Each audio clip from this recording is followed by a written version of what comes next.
Hush now, traveler of twilight scrolls. You have come far to hear what should not be spoken. The dust in your lungs is older than scripture.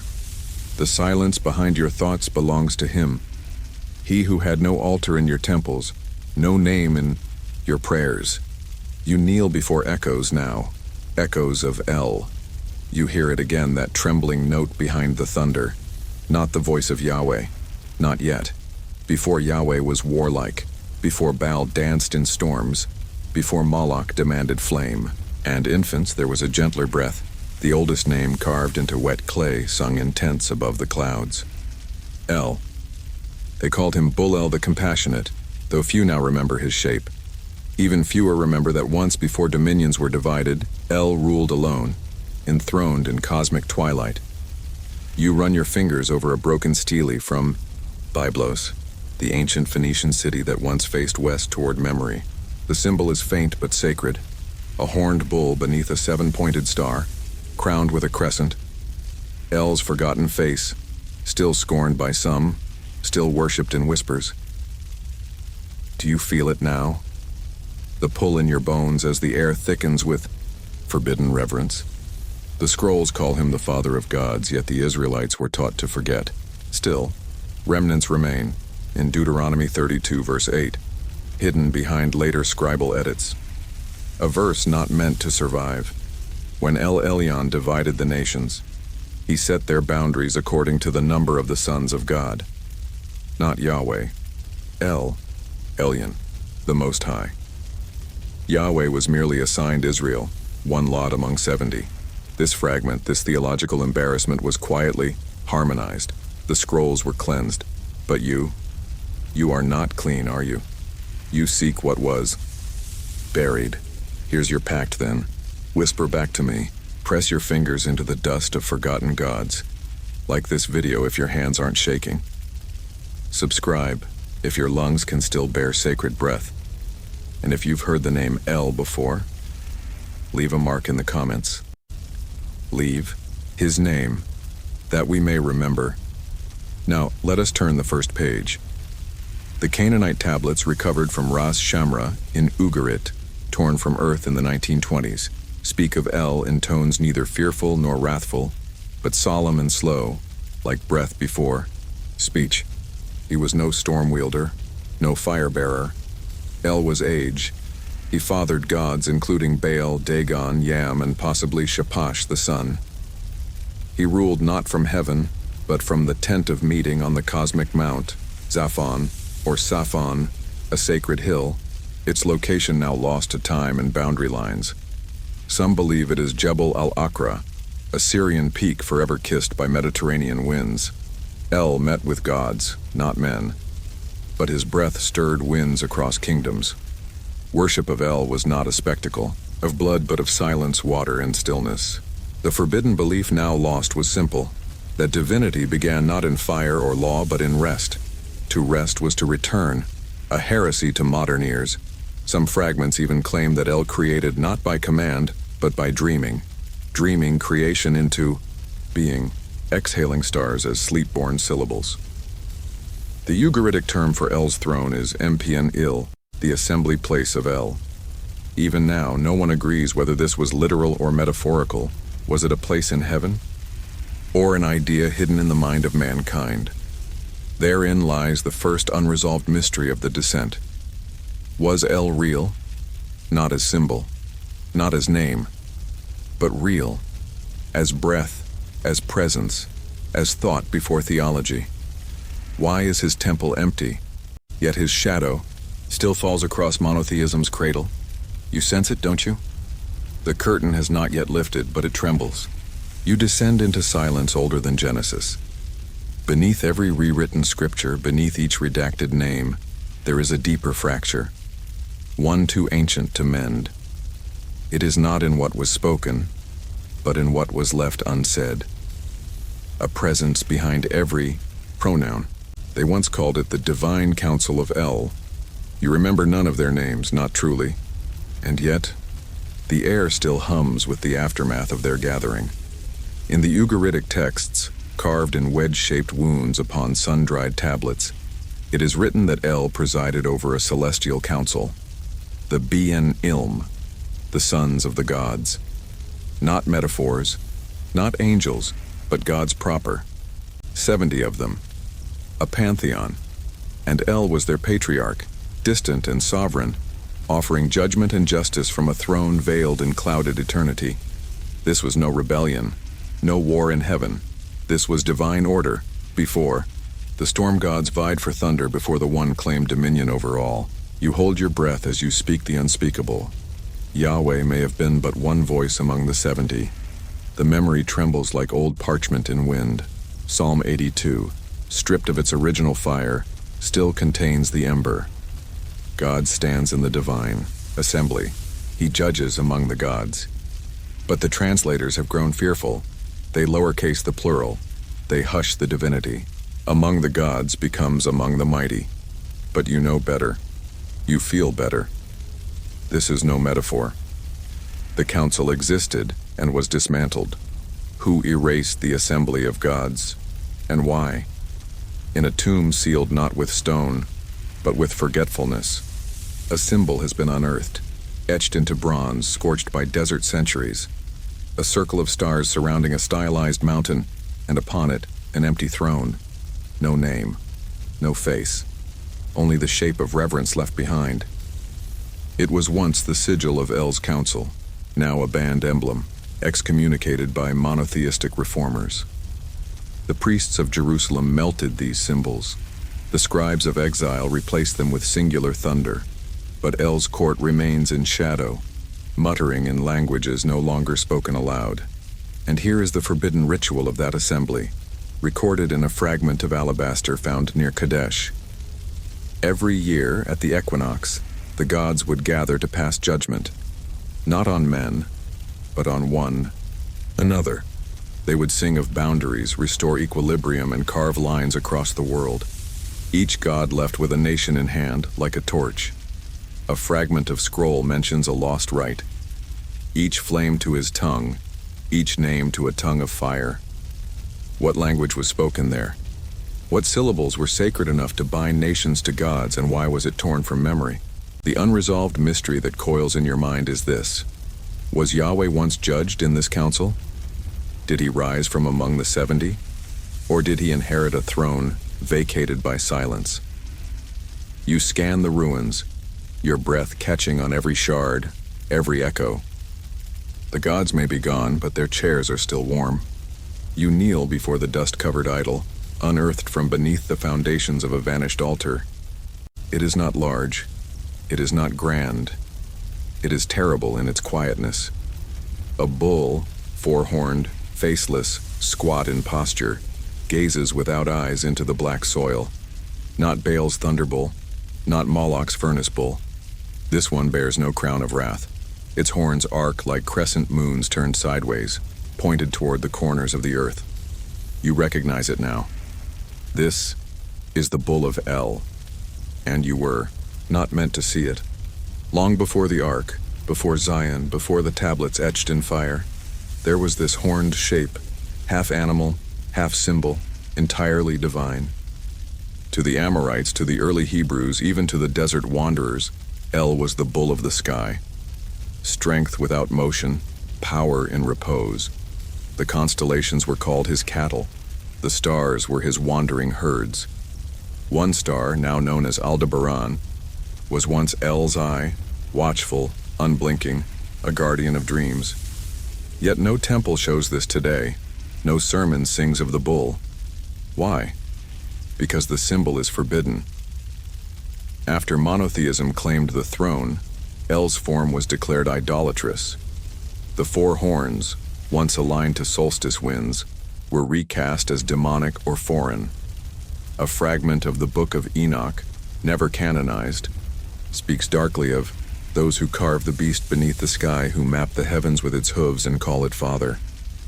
The watchers looked upon this and turned their gaze. Scholars now argue, was this image an astronomical device, a ritual axis for aligning the sacred calendar, or something darker, a throne for visions, and the ritual once associated with it? Tor Na El is lost to all but ash. The name survives in a fragment, a nighttime chant whispered to the four winds before the full moon. Horn to east, horn to west, let dream and dust be blessed. What was its purpose? Invocation? Prophecy? Sacrifice? Some say it was a ritual of cosmic alignment, calling upon El to open a celestial gate above the sacred mountain. Others insist it was a gate inward, a dream rite, used to enter the mind of the god. But the stars turned, and so did the scribes. The worship of El as the bull was slowly absorbed, rebranded or erased. Yahweh became the solitary El Shaddai, which once meant El of the mountain, but now is translated as God Almighty. The horns are gone, the constellations renamed. The bull sleeps under layers of linguistic snow, and so the unresolved mystery lingers in the night sky. Was El ever truly anthropomorphic? Or was his oldest form always this horned silence under the stars? The idol stares back at you now. You do not move. You wonder how long it's been waiting to be seen. You tread the broken threshold of a myth never fully told, a door sealed not with stone but with orthodoxy. Here, in this brittle memory of salt and blood, lies the tale of Yam, god of the sea, chaos incarnate. But the tale, as you've heard, it is wrong. This is no mere duel between Baal and the ocean. This is no allegory of order over storm. This was a sacrifice, a divine one, and it was El who allowed it. The Ugaritic tablets, recovered from Ras Shamra, recount in rhythmic verse how Yam, prince of the sea, once sought dominion, not of earth, not of mankind, but of the heavens themselves. He rose, not in rebellion, but in petition, bringing tribute to El. But something in the offering offended the Divine Father. Perhaps it was ambition, perhaps it was fear. What followed was not trial, nor war, but a silent nod from El, an unspoken permission that unleashed.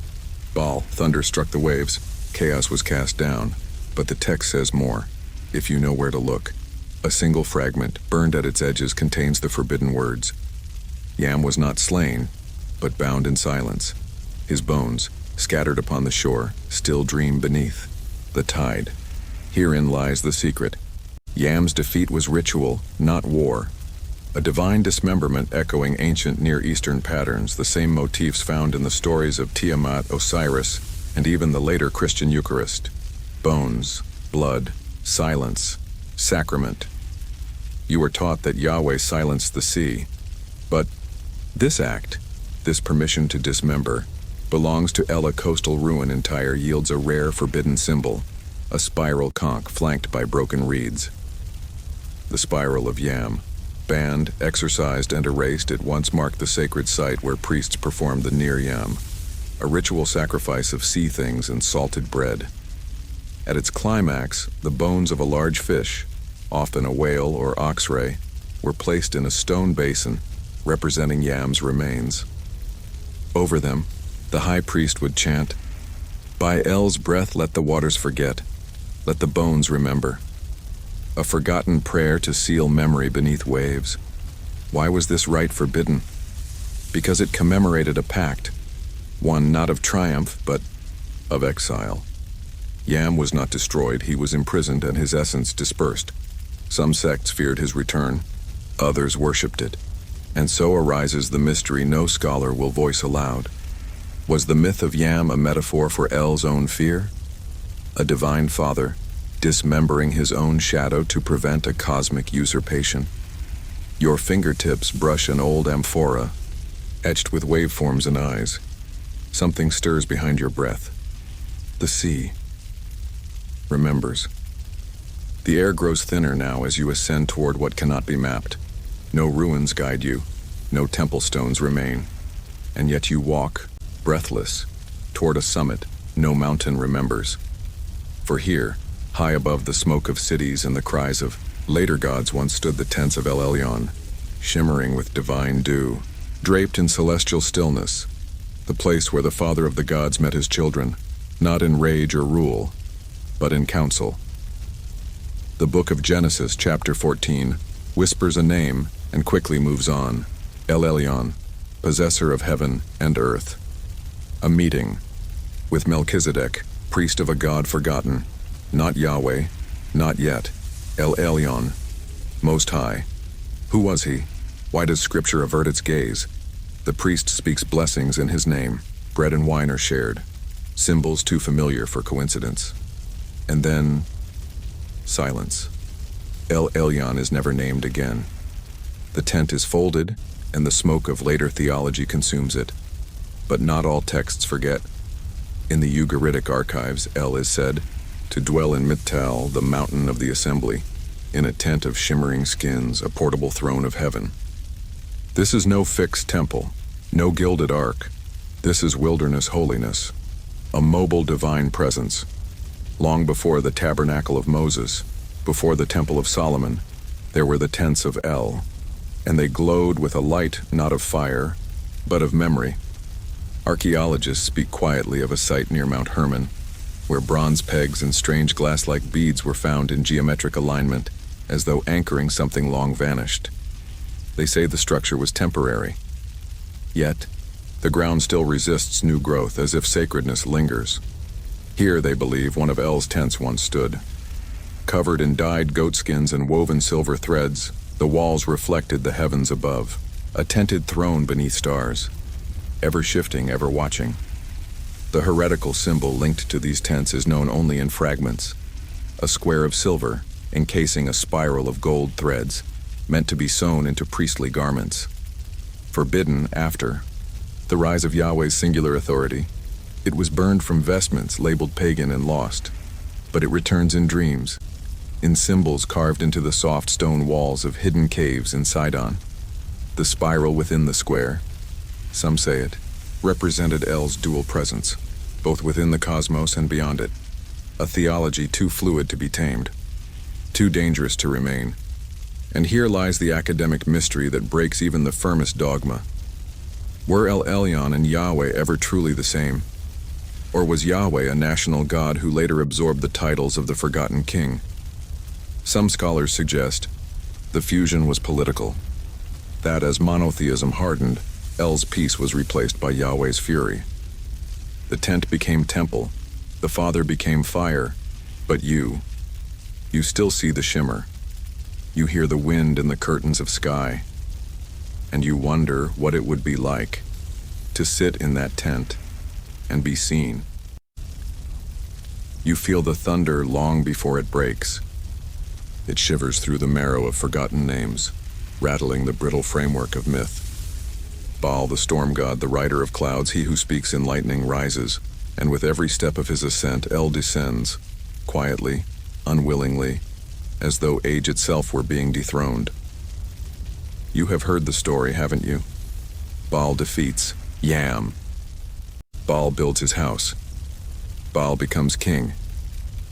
But what they never told you is what happened to El. The Ugaritic tablets, when not broken by time or by censors, describe an awkward dance of power. El does not fight. He does not resist, he yields. And yet, something beneath the narrative resists simplification. There are verses, now considered suspect, where El curses the builders of Baal's palace. Words scratched over. Clay smeared. A god displaced does not bless, he broods. In the myth cycle, Baal commissions the craftsman god Kothar Wakasis to build a great palace, a heavenly domain carved from lapis lazuli, ringed with lightning. But El hesitates. He delays approval. He argues the house should not have windows lest the divine storm bring ruin. Was this caution or resentment? In one fragment, El is said to drink until the cords of heaven slip from his fingers, a divine inebriation, or a metaphor for withdrawal. A ritual once performed in Tyre may hold the key. Reconstructed from the writings of Philo of Byblos and later suppressed texts, the Qatar Balim was a 7-day rite honoring the transition of power. During it, a priest of El would pour wine into the sea at dawn, speak the names of the 7 divine builders, then lie prostrate for 12 hours, silent. No prayer, no petition, just stillness. Scholars call it a mourning rite. Worshippers called it the curse of ascent. For every god who rises, one must fall. A bronze amulet banned by Roman edicts bears a symbol now wholly forgotten, a stairwell broken halfway through, and above it, an eye closed in weeping.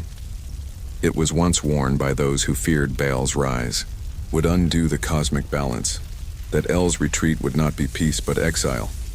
Some heretical sects even claimed El placed a curse on Baal's house, that no child would ever emerge from it. That divine lineage, once rooted in El's wisdom, would now spiral into thunder and war. And here lies the unresolved riddle the theological thorn scholars avoid. Did El step down willingly, or was he unmade by veneration withdrawn? Can a God fade not by war but by worship redirected? Your heart slows. You hear no thunder now, only the fading breath of the one left behind. The parchment you unroll feels like ash. Its edges crumble as you breathe, its ink smeared with the oil of dead fingers. Yet within it a voice calls, a song, older than the book of Psalms. Not of David, not of Zion. These are the Tehillat El, the forbidden psalms of Ugaritic, once sung, beneath stars to a God who no longer answers. Few know these songs existed, fewer dare to read them. But the fragments, stolen from the sands of Ras Shamra and kept hidden in private libraries and heretical monasteries, still hum with mourning. They were not written for conquest, not for law, but for remembrance. Songs, to El in his fading light. You trace the first surviving line, to the one who rests beyond fire, whose dreams cradle the waters. No commands, no judgment, only longing. A God not feared, but yearned for. One psalm, now known only by a codename, U72b, describes a vision of the God El seated beside a black river, his feet bare, his hands empty. The supplicant, a nameless voice, pleads not for protection, but for memory. Do not forget my name when I am dust, O Ancient One. Let your silence hold my breath. This is not praise, it is grief, divine grief. And for this the text was buried. During the rise of monotheism, these psalms were deemed nebela, an abomination, not because they honored another god, but because they preserved divine fragility, a weakness not allowed in theology. The very idea that El, Most High, could doubt, could mourn, was heresy. Temple scribes rewrote his songs into cries of war and judgment. His name became a placeholder, emptied of its stillness. In one scroll, burned in Alexandria but partially transcribed before the flames, we find mention of the rite of lamentation. It was practiced once a year by a lost sect in Sidon.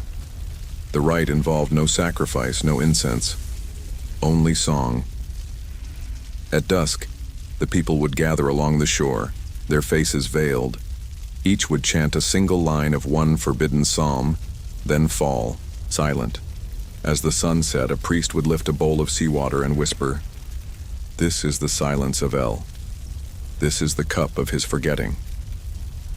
The ritual vanished under decree. Its last practitioner was said to have been stoned during the reign of Hezekiah, and yet a melody lingers. Now you face the ancient question that neither rabbi nor priest will answer. Can a God be mourned without ceasing to be divine? Was El forgotten, or did he choose to be forgotten? A breeze touches your ear. It does not sing. It remembers. She is the silence in the margins, the smudge where a name used to be, the goddess carved beside El, then struck from every stone. You do not speak her name lightly. You do not speak it at all. But the trees remember her. The roots remember her, and so do you, Asherah, Queen of Heaven, consort of El, Mother of Gods. She once stood beside him, not beneath. In the earliest Canaanite texts, El is not alone. His rule is not solitary. She walks with him, adorned in robes of sky and sea. Together they birth the Elohim, the divine assembly. Together they shape the order of things. Yet today, only half. The story is told. The divine masculine remains. The feminine is buried. Across the Levant, Archaeologists have unearthed hundreds of clay figurines, women with exaggerated hips, open palms, and trees sprouting from their crowns. Some call them fertility idols. But the truth is older and more dangerous. These were icons of Asherah, and in certain early Israelite communities, she was worshipped openly, often beside Yahweh. In the ancient inscription at Kuntalet Adrud, scratched into stone with deliberate reverence, are the words, "Blessed be you by Yahweh of Samaria and by his Asherah." This is not poetic pairing, it is divine coupling. But this union became a threat. The Deuteronomists, those fierce reformers of monotheistic fire, declared her worship tova, an abomination. Groves where she was honored were burned, altars were shattered. Her name was twisted into shame, her image recast as sin. Even her title was reassigned to pole and tree, as if wood could contain the memory of a goddess. A verse in 2 Kings speaks, with cold resolve, "He removed from the temple of the Lord all the articles made for Baal and Asherah." The queen was exiled, not by gods, but by men, and yet her mourning lingers in the rites that refused to die. The Hakarat Etzah, the knowing of the tree, was a ritual once practiced in secret among women in Galilee. At twilight, they would gather near olive groves and sing lullabies to the trees. These were not hymns. They were laments, soft, weeping songs meant to awaken the presence of she who was cut down. A priestess would pour oil at the base of the oldest tree, then whisper, "You were beside him when the stars were born." The ritual has no trace in modern liturgy, but it survives in folk lullabies, in weeping figs, in dreams. And so we arrive at the quiet question that never leaves. Was Asherah erased because she was false, or because she was powerful? Can a God exist if her name is forbidden to be spoken? You look now to the trees, and they weep without leaves. You kneel before a name that no longer holds. It splinters in your mouth, cracks across your tongue. What once was El, whole, rooted, crowned, has fractured into echoes. El, Eloah, Elohim, El Shaddai, El Elyon. Each title a mask, each syllable a shard of something older, purer, more terrifying in its intimacy. And now it is Yahweh who holds the stage. But the question gnaws like rot behind a painted wall. Did Yahweh replace El? Or was he El, wearing new skin? The shift was not instant. It was subtle, glacial. In early Hebrew texts, both names appear, El and Yahweh, sometimes side by side, sometimes fused. Genesis 33:20 speaks of El Elohe Yisrael, El, the God of Israel. And in Exodus 6:3, Yahweh himself speaks, "I appeared to Abraham, to Isaac, and to Jacob as El Shaddai, but by my name Yahweh I was not known to them." The text creaks under the weight of contradiction. A God revealing a new name, but only after centuries? Or was the name new because the being was? The fracturing of El's name became theological masonry. The Elohim, once the sons of El, were reinterpreted as angelic hosts, robbed of autonomy. Eloah, a singular but obscure form, faded from liturgy. El Elyon became merely an epithet. El Shaddai, whose meaning may have once invoked fertility, the breast, or the mountain, was redefined as almighty, sterilized of its feminine undertones. This is no accident. This is surgery. And each cut was an erasure. A banned symbol from Eleutheropolis bears silent witness, a 7-pointed star above a broken name tablet, with each divine title crumbling downward into sand. It was carved by a sect known only as the Still Tongue, a group that believed the divine name had been shattered on purpose to prevent full invocation. They practiced no sacrifice, no prayer, only breath. Inhale the name, exhale the name, let it disintegrate. Let it return to silence. One forbidden ritual, preserved in a single parchment hidden in the Geniza of Cairo, speaks of the gathering of names. In it, the worshipper chants all the fractured names of El, slowly, rhythmically, with water dripping on stone. It is said that when done correctly, the names begin to echo as one, that the voice becomes not many, but one name remembered in unity.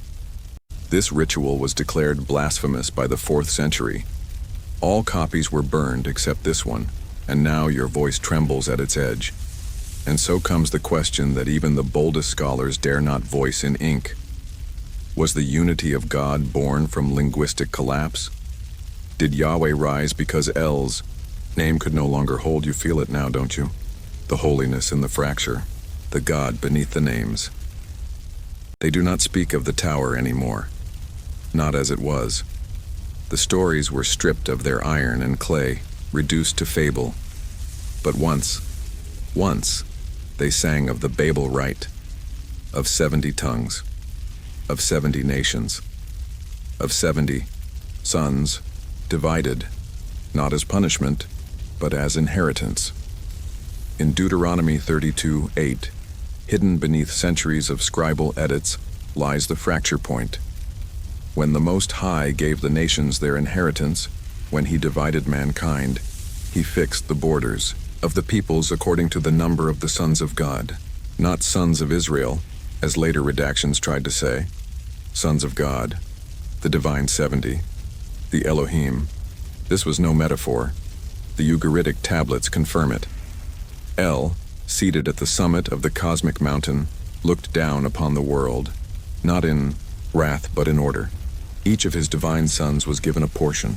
Baal received storms, Dagon the grain, Mot the grave, Chemosh the fire. Even Yahweh, yes, even he, was handed Israel as his lot. The phrase used is Helko, his share, a divine inheritance. The ancient priesthood called this division Shibim Amim, the 70 nations. It was celebrated in a now banned ritual where each tongue would speak a blessing, not in competition, but in harmony, a polyphony of reverence. One sky, many voices. But that harmony was shattered at Babel.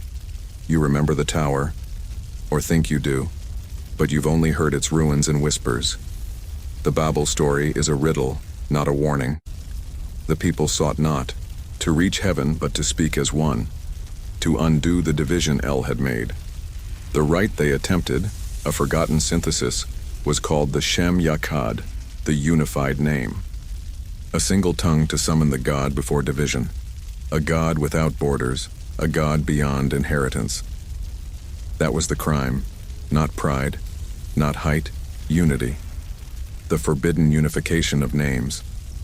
A heretical seal, uncovered in Babylon, bears the image of a God with 70 eyes, each gazing toward a different horizon. It was said to be worn by a sect of temple scribes who believed El's true name could only be spoken once the tongues were gathered again. For this, they were purged. And so rises the theological question left unanswered. Was the scattering at Babel an act of wrath or preservation?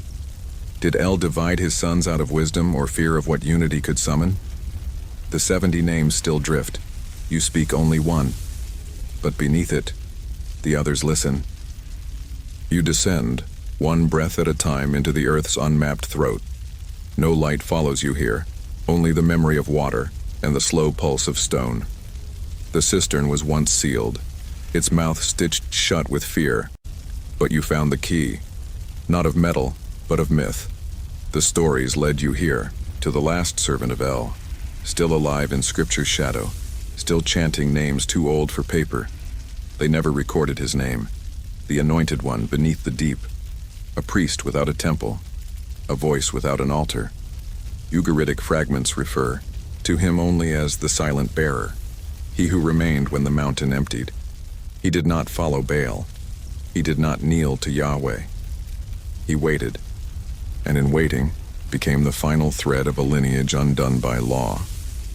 An Aramaic text found near the Dead Sea, a scroll so weathered it shatters at touch, contains an invocation not meant for daylight. It is addressed not to a god, but to a servant, of one who no longer speaks. The lines are cryptic, but one stands clear. He is beneath and he remembers. His breath is the echo of the first breath. Local legend in the hills of Bashan speaks of a well that sings, No birds nest nearby. No frogs croak in the reeds. They say a voice rises from its depths, speaking in a language unbroken by time. The elders cover their ears. Children are forbidden to draw water there. But once every equinox, a solitary pilgrim descends, a bowl of oil in one hand, a scroll with no ink in the other. He whispers down and waits. The forbidden symbol, tide. To this rite is drawn in oil on stone, 2 concentric circles, one ascending, the other descending, connected by a line of breath. It is the path of descent and return, heretical because it implies the divine presence did not ascend into heaven, but retreated inward, downward, into memory and mind. To follow El is not to rise, it is to descend. The ancient ritual once performed here was called the Nahalat Ne'elam, the inheritance of the vanished.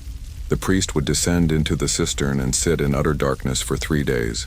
No food, no fire, only silence.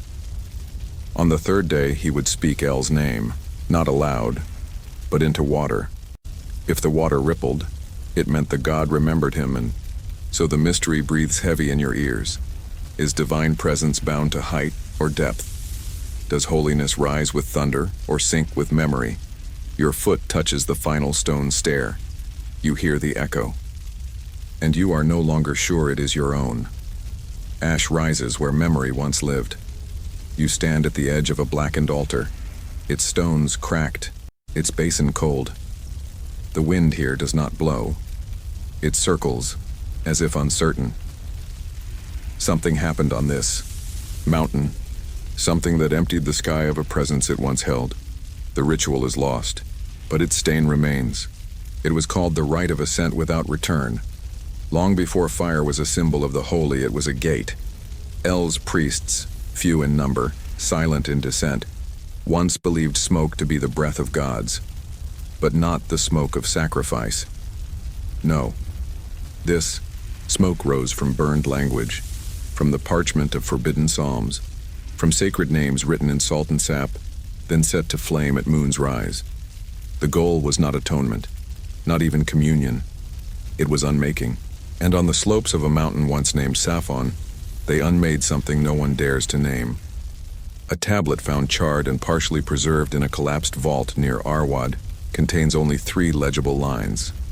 Do not speak the name aloud. Do not write it in clay. Burn what is sacred, lest it return. What could inspire fear of a returning God? What force of worship needed such erasure? Some scholars suggest this was the final ritual performed to sever El from his world, a deliberate act of spiritual sabotage by those who aligned themselves with thunder, conquest, and a newer name. The imagery recurs in obscure commentaries like the Scroll of Smoke, unearthed in fragments near the ruins of Ugaritic. One passage tells of a fire offered without blood, a name reduced to ash, so that the sky would bear no more witness. Theologians dismiss it as apocalyptic metaphor, but beneath the ashes found in the shrine ruins, traces of ink and vellum have been identified, suggesting that scrolls were indeed burned ritually, not destroyed by war or time. The symbol band, in connection with this rite, is deeply unsettling. A stylized mountain cleaved by a rising spiral, its peak replaced with a blank circle. It appeared briefly in early Christian iconography before vanishing. In secret texts, it's referred to as the broken axis, a diagram of the world after El, with the connection between heaven and earth purposefully severed. Some say it was created by the last of El's prophets. Others believe it was drawn by those who feared his return, and so comes the mystery whispered only in exile. Was El banished from the world? Or did his worshippers betray him to preserve a new order? Can gods die? Or are they only forgotten by design? You hold the last shard of parchment. It still smells of smoke. It still remembers. You expected silence at the end. A slow fade. A gentle erasure. But this was a trial. You stand now in the shadow of something unspeakable, an ancient celestial court, not for men, but for a god. El, the Most High, the bull of the sky, was not merely forgotten. He was summoned, accused, judged, condemned not by mortals but by other divine presences. Gods turned rivals, rivals turned heirs. A second fall, unknown to Scripture, but carved in bone and hinted at in fragments that never made it to canon. A disintegrating manuscript found near Ebla, catalogued then sealed in obscurity. A ritual is described in trembling script, the weighing of breath. It speaks of a divine assembly reconvened, not to revere El, but to determine his end. The 70 sons gather, some silent, some vengeful. Yahweh among them, though unnamed. The charge, inertia, the God who no longer intervened, the Father who slept while storms rose. One passage reads, "They brought forth the tablet of dust, on which were written the names of silence, and the wind did not stir." These names were offerings, names once used in praise, now wielded as proof of abandonment. The act of worship had become evidence. And El, once enthroned in quiet, now sat accused in that very same silence. Was this mythology? Was it allegory for changing political winds? El supplanted by Yahweh as monotheism rose? Perhaps. But then, there is the mask of absence, a relic, smuggled out of Damascus in the 12th century, carved from obsidian and salt, featureless with only a single line etched across the forehead. Ayin Suf, the infinite without face. It was worn during a forgotten ritual called the dimming, in which no name was spoken for 3 nights. The participants believed they were witnessing the final moment of El's divinity, when even memory refused to hold him. And the most heretical symbol of all? A scale.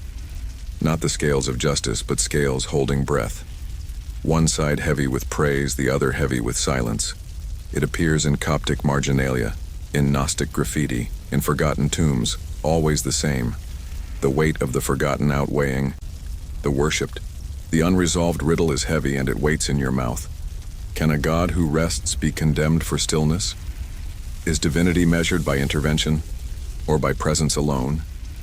You breathe. The air feels judged. You come now to the edge of all things, the last place El was said to speak. Not on mountaintops, not in fire, but at the bottom of a dry well. Here, in a cracked basin ringed with scorched fig trees and rusted offerings, the silence does not echo. It listens. It is not empty. It is expectant. Locals call it Bi'er Shumamim, the well of whispering heavens. But there is no water. There hasn't been for centuries. Only breath, and memory, and something waiting beneath the dust.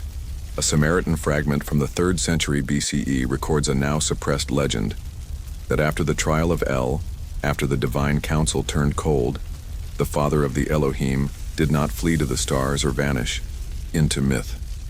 He descended, willingly, into silence, into the deepest place unclaimed by lesser gods, into the forgotten well. The myth is blasphemous, but it does not die.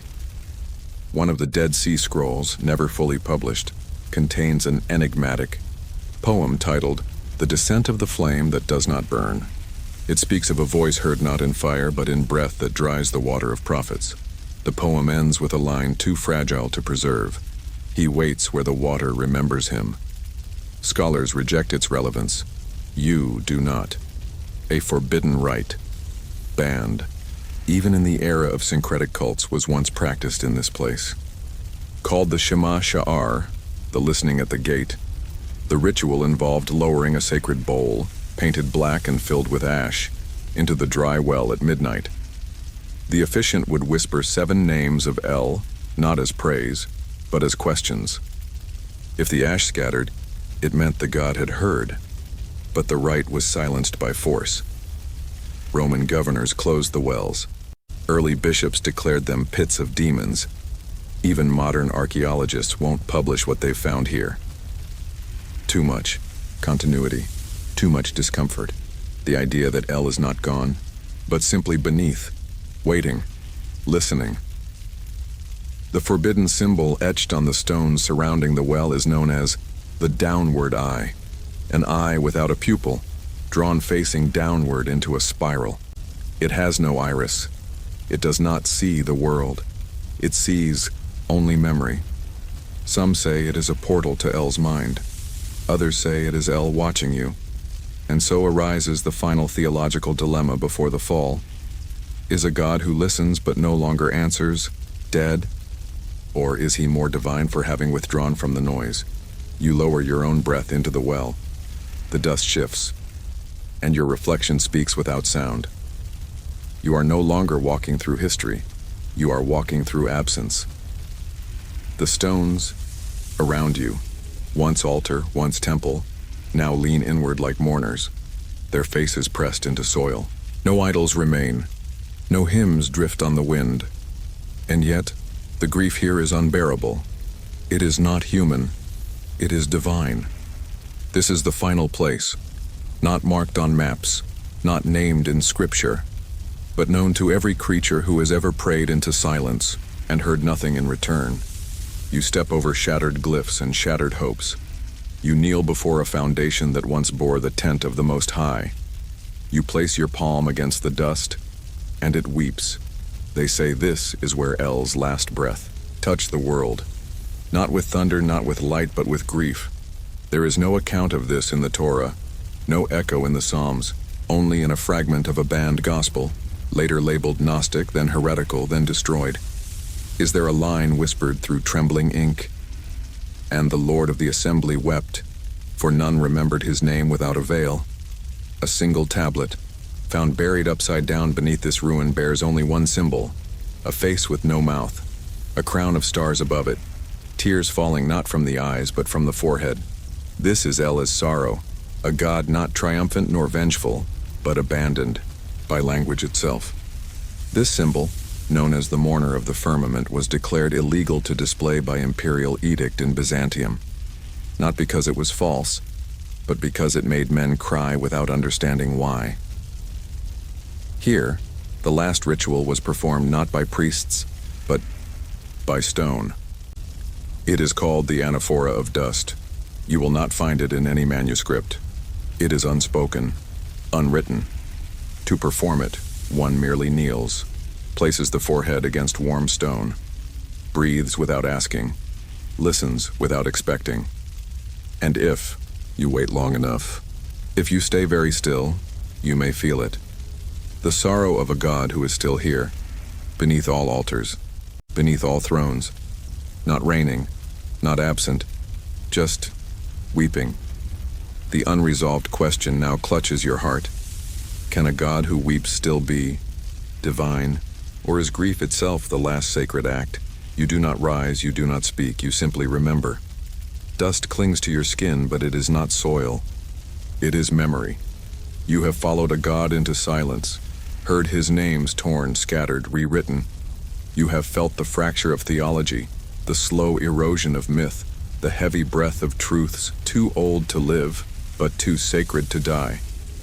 And what remains? Name not shouted from pulpits, not inscribed on altars, but buried deep, beneath scroll, beneath voice, beneath stone. El not as the Almighty, not as the One, but as the first breath before the many, the presence that watched before the lights were named. You have not found him. You have remembered him, and perhaps in remembering, you have awakened something ancient, something listening, something waiting for worship that asks nothing. So now, close the book, still your voice, and if your candle hasn't gone out yet, you might be ready for the next God.